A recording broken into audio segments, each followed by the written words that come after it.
Are you or your people struggling to perform calculations, modify a worksheet, or manage workbooks? Do you find navigating Excel to be an uphill battle? Now, you can gain foundational Microsoft Excel skills with iLearn. Welcome to our Excel 2016 beginner course. During this course, we'll teach your people the foundational knowledge of Excel, which they can build upon to eventually become an expert in data manipulation.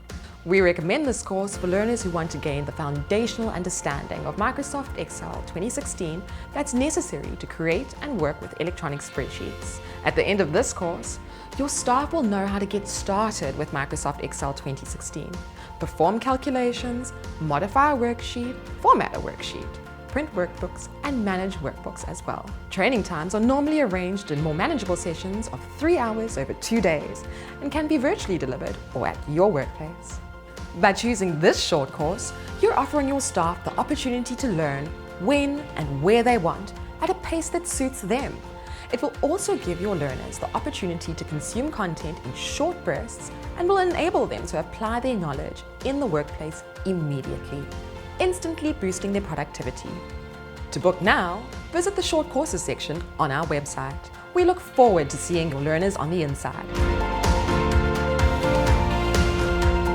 iLearn, empowering people to empower others.